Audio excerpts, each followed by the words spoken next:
As we mark the 75th anniversary of the end of alcohol prohibition on December 5th, it's worth noting how little regret there is among Americans for ending this well-intentioned but ill-conceived experiment. I think it was a ridiculous policy that was, that was instituted, and it just created a whole subculture and sub-market for.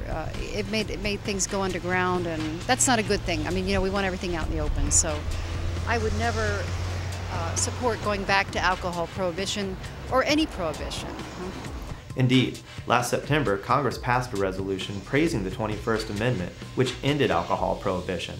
And, rather than reducing crime, alcohol prohibition made pretty much everybody criminals, creating an unheard of level of gang violence and police corruption. Bootleggers would come up with illegal and creative ways to smuggle alcohol to people. It led to a lot of violence, a lot of crime. By 1933, these factors, plus the Great Depression and the urgent need for tax revenues that could once again be generated by legal alcohol sales, had caused public enthusiasm for prohibition to wane. Repeal came quickly and was relatively uncontroversial. One reason why prohibition ended is because it simply wasn't working.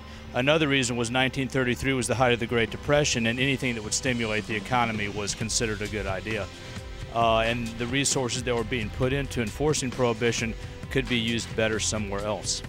But 75 years later, we still think we can prohibit marijuana, a popular, socially accepted drug which, by the way, is undeniably safer and less addictive than alcohol, despite all the evidence that marijuana prohibition isn't working. Whatever you want, whatever you're willing to pay for, you can find. Whether it be drugs on the street, prostitution in the back alleys, whatever you want, you can find.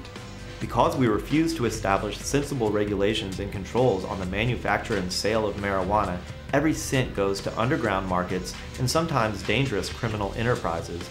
They pay no taxes and answer to nobody for selling to children or operating in an unsafe, irresponsible manner, just like the bootleggers of old. When you're doing something illegal, there are always people who get involved in it who are not the best of character. So, yeah, it was dangerous.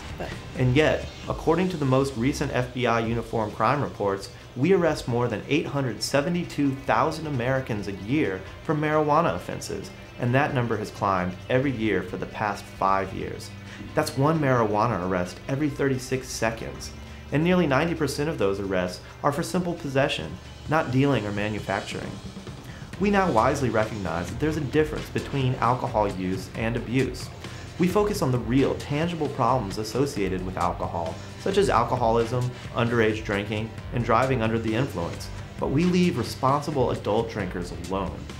It's time to learn from our mistakes and treat responsible adult marijuana users the same way.